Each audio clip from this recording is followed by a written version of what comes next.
Vedno pogledaš levo, desno, pa vedno moraš paziti, če ni kdo pred tabo ali pa za tabo. Upoštevala so tudi, da so se predvsem vozila počasi, da so upoštevala znake, da niso šle tam. No, jaz sem se malo bolj hiter. Ja, na prepovedanih območjih peljala. Da paziš pri cesti, da pogledaš levo, desno, da ne povoziš kakšnega pešca, pa da si vedno previden, da ne padeš, pa da imaš vedno ščitnike na sebi. Moramo upoštevati pravila, pa če so znaki, jih moramo upoštevati, pa ne smemo iti prehiter, pa drugače te ustavijo policisti.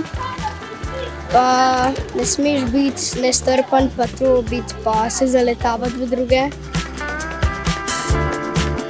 Danes sem se naučila, da je treba imeti čelado pripeto in dovolj veliko za svojo glavo, da ti ne pade iz glave. Prvič sem se tudi peljala z električnim skirojem. V bistvu ni težko, samo malo moraš povaditi.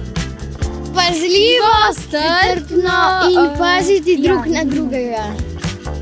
Kampanja Še 365 dni poteka že več let. Namen je pa opozarjati, da so otroci, udeleženci v prometu ne samo od 1. septembra pa par dni, ampak vseh 365 dni v letu, vsako četrto leto še en dan več.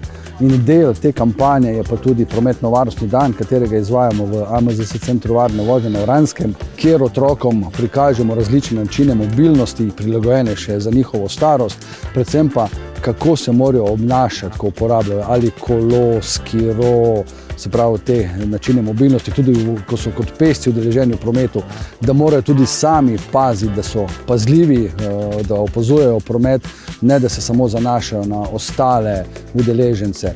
Predvsem pa zraven dodamo še opozorila o uporabi zaščitne opreme in lahko rečem, da znanje otrok je zelo dobro, teoretično zelo dobro poznajo, kako se morajo obnašati, kaj morajo uporabljati.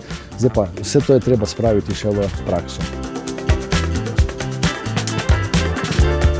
Otroci so zelo ranljivi udeleženci prometa, predvsem zato, ker so razigrani. Včasih tudi med samo udeležbo v prometu padejo v igro, ko se je zgodila. Mimogrede, kakšna je sreča. Zaradi tega je priporočljivo, da otroke vzgajamo v smislu, da so pozorni na dogajanje okoli sebe, da spremljajo ostale udeležence v prometu, da jih starši pravilno naučijo, da se vozi po desni strani vozišča oziroma kolesarske steze, da preden se prečka vozišče, se mora pogledati levo, desno, da ko se vozijo v avtomobilu starši, da tudi mogoče sami opozorijo starše, da so pripeti z varnostnim pasom, da so v ustreznih sedežih, da se med udeležbo v prometu ne uporabljajo mobilni telefoni, ali je to na kolesu, skiroju, ali starši v avtomobilu. Jaz priporočam staršem oziroma tistim, ki skrbijo za otroke in jih vozijo, da si preberejo navodila proizvajalca avtomobila. Noter piše, kako se prevažajo otroki v navodili za uporabo vozila. To ima vsak avto.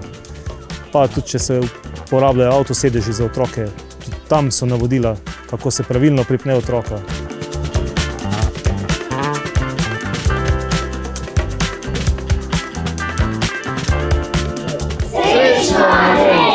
Hvala lepa. Hvala.